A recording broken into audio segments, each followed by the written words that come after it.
Good morning. I have my harvest basket, so let's go to the garden.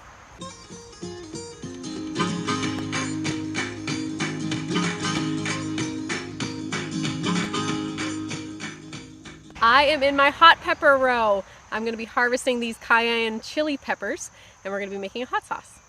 And I had to harvest these peppers while baby was sleeping because otherwise she would try to eat the peppers.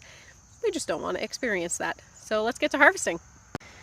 For this recipe, I need about a pound of peppers. I'm not really sure what a pound of peppers looks like, so we're going to go weigh these and see if we need more. I need about 2 more ounces, so let's go back to the garden.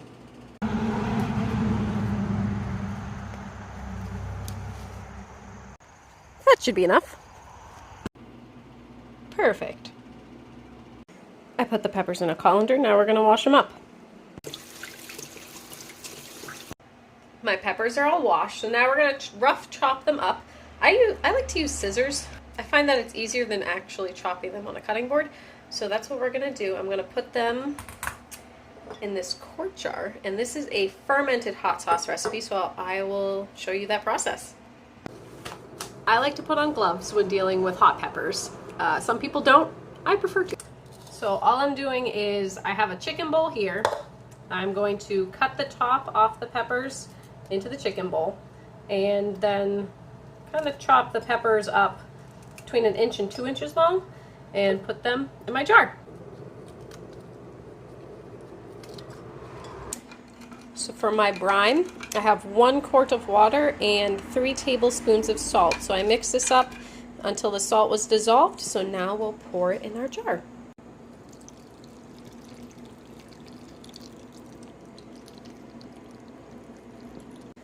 Whenever you're fermenting anything, you want to make sure that all of your solids are below the liquid. So I have this fermentation weight that I'm going to put on top, and hopefully I didn't overfill my jar, which I think I did, so I might take out some liquid. Now I'm going to put my fermentation lid on top, so this allows the air to escape but no air to get in.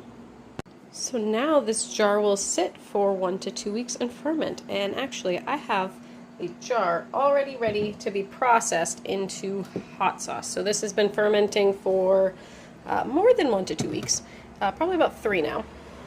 So we'll just replace this, and it is important for you to put it on a plate because sometimes the liquid does boil over.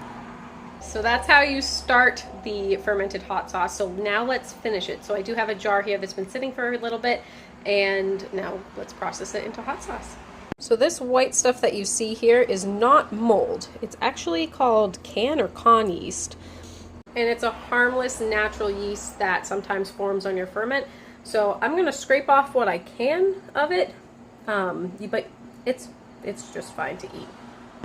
Next step is to strain the solids from the liquids. So we want to make sure we reserve this liquid because we'll need a little bit of it. Next step is to put the peppers into a food processor or blender. Alright, that was difficult. So now we're going to add 1/2 cup of the reserved brine and 1/2 cup of white wine vinegar. Maybe I should have used my blender. This food processor is a little full, but we're going to give it a shot. We have transferred to the blender. Alright, after blending it, we have something like this. And the fumes are pretty pungent, so I probably wouldn't get too close with your face. Now we're going to transfer the hot sauce to a pot, and we're going to boil the hot sauce for, I think, about 15 minutes. I'll have to check the recipe before I do it. But that will stop the fermentation process. Now, I guess this step is not necessary if you want to have it keep fermenting. Look at that, bubbling away. So let's set the timer for 15 minutes. 15 minutes is up. So now I will get this all bottled up. If it's too thick, you can add more white wine vinegar or the leftover brine. So I'll have to determine if I need to do that. Thanks for joining me today in my kitchen. Have a great day. We'll see you next time. Bye.